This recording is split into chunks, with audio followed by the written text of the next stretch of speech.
Colby, congratulations on your victory this evening. Obviously, it was a very emotional week. People chanting at you, yelling at you, cussing at you, all that, and you kind of proved all the doubters wrong. Give me an idea just what the emotions like, the feelings like to have that gold belt that you said you'd have. I did everything I said I was going to do. I told everybody I was going to make the welterweight division great again, and now I'm going to celebrate how a real American should celebrate winning a world title, and that's going to the White House to see Mr. Donald Trump put this on his desk, unlike the Philadelphia Eagles disrespecting our country's flag by kneeling for the national anthem. What's more personally satisfying for you? I mean, every fighter is working towards a UFC title, and now you have one. I mean, is it that personal accomplishment and satisfaction, or is it all the haters and all the doubters and everybody that said you wouldn't do it, being able to kind of shut them up, basically? Yeah, I said everything I was going to do. I don't think there's very many media in here that picked me to win this fight. Definitely all the nerds on Instagram and Twitter didn't pick me to win this fight, so it's good to shut them all up, The nerd tears, it's a great feeling.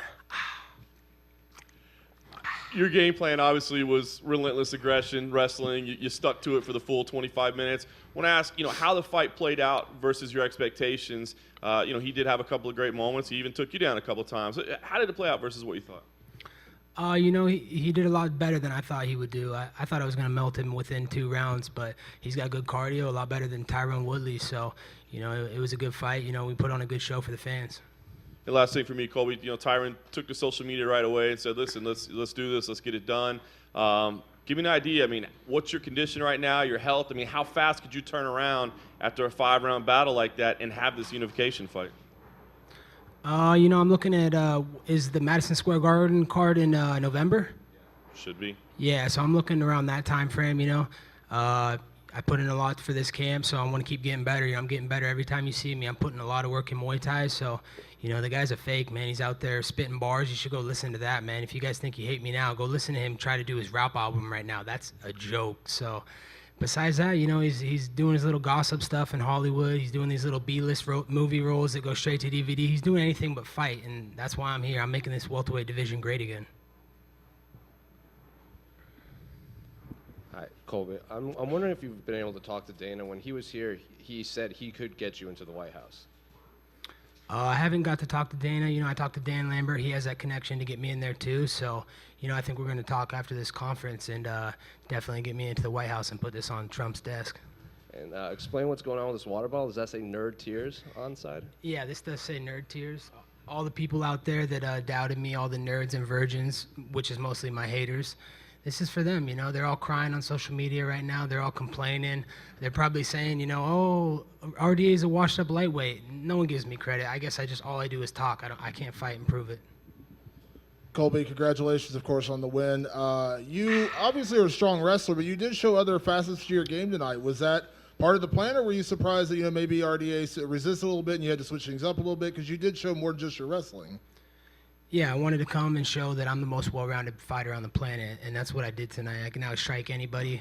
My pace alone is unstoppable. No one can keep with my pace, and Tyron Woodley's felt that in the gym. He knows it. He's tired at home. He's probably still out of breath. With that matchup being next, I mean, how do you see that fight going down? How do you see yourself matching up with Tyron? It's an easy matchup for me, man. I've trained hundreds and hundreds of rounds sparring at American Top Team with me, so I know how he fights. He's real predictable. All he has is a right hand. He's got no gas tank. He backs up and fights. People are scared of his power. I'm not scared of his power. I'll go right into his power. I'll get him in the clinch. I'll do whatever I want with him. I'll finish him inside 3 rounds. Mark my words. I know there was a little bit of awkwardness with some of the Brazilian teammates at American Top Team. How do you think they're going to react with, you and Tyron? I know Tyron doesn't really train at the Coconut Creek Gym, but, he still represents ATT. Yeah, he doesn't really train at ATT Coconut Creek. He has his little ATT affiliate in St. Louis. He's training at Duke Rufus. That's where he does his camps now. He's just trying to stay cool with Dan Lambert. Dan's the man, so of course he doesn't want to burn that bridge. But, I think the Brazilian teammates, I think they're going to be the same way they were. They don't want to train with me because all the favela masters in Brazil want them dead. And if they see that they're training with me, that's not going to be a good look for them. So, it's no hard feelings. We have nothing but love around the gym at ATT. It's just business now. And, obviously Tyron's the next guy on the list, but, you've never shied away from, calling other fights, asking for other fighters.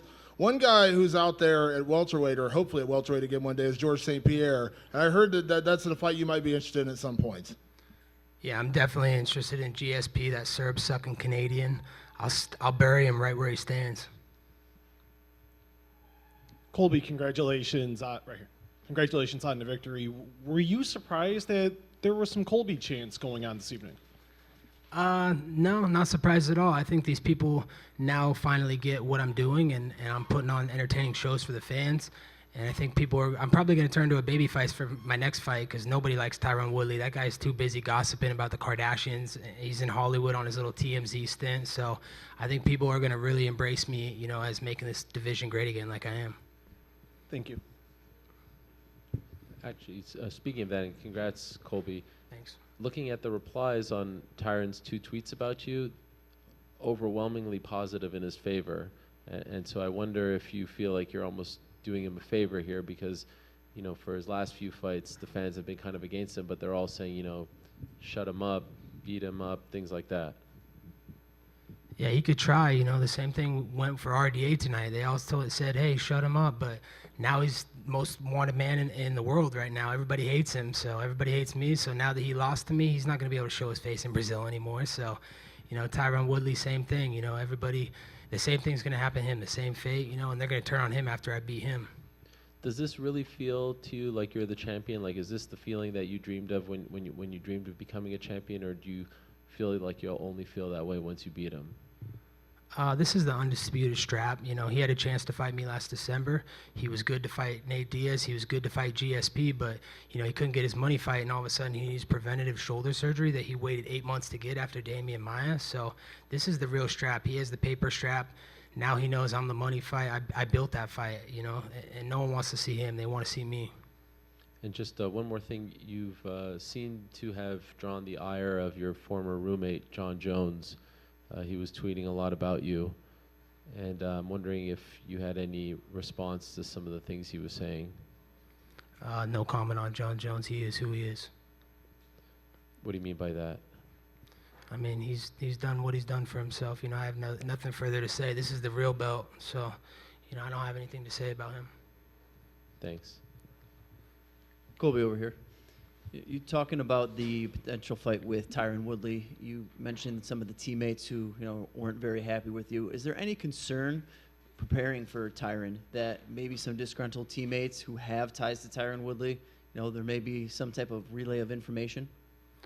No, I'm going to definitely, Dan Lambert will make sure that, we get private training. We're not going to do it when everybody's watching.